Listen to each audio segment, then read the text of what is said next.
নমস্কার বন্ধুরা, আজ বানাবো ঝিঙে আলু চিংড়ি দিয়ে ঝোল।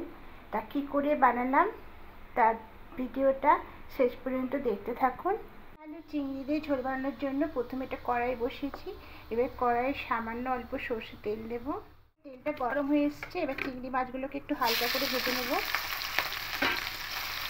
চিংড়ি মাছ বেশি ভাজবো না, একটু হালকা করে ভেজে নেব। চিংড়ি মাছটা হালকা করে ভাজা হয়ে গেছে, এবার তুলে নেব।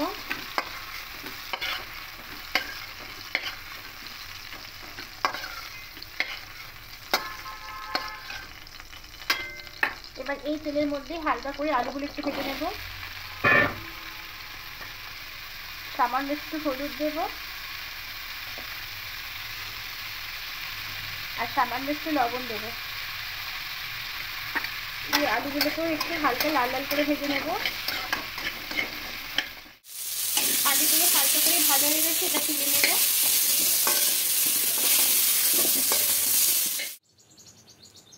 এবার সর্ষে তেল দেব।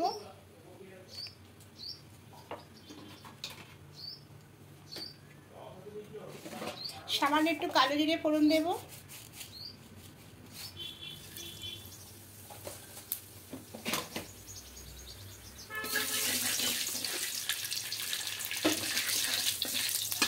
এবার এখানে পেঁয়াজ বাটা, টমেটো বাটা দিয়ে দেবো, আদা রসুনের পেস্ট দিয়ে দেবো। খুব ভালো করে আগে এটা ভালো করে মশলাটা কষিয়ে নেব। খুব ভালো করে মশলাটা কষিয়ে নিয়েছি, কাঁচা গন্ধটা চলে গেছে। এবার বাকি শুকনো মশলাগুলো দিয়ে দেবো, গুঁড়ো মশলাগুলো। ধনিয়া গুঁড়ো দিলাম, সব হাফ চামচ করে দেবো।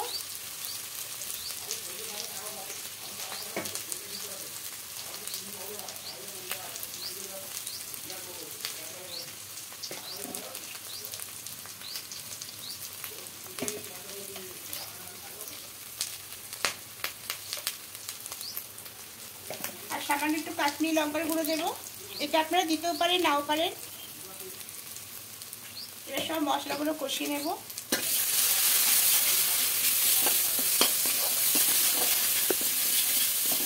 সামান্য একটু জল দেব।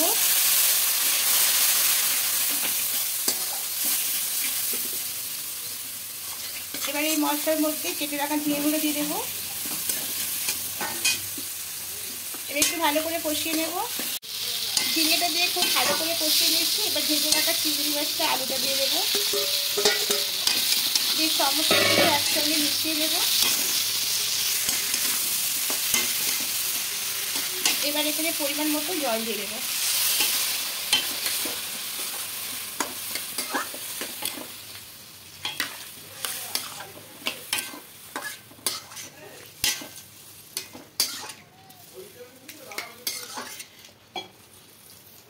এবার ঢাকা দিয়ে কিছুক্ষণ রেখে দেব।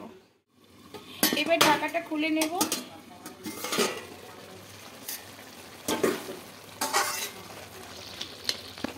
রান্নাটা একদম হয়ে গেছে, এটা নামিয়ে নেব।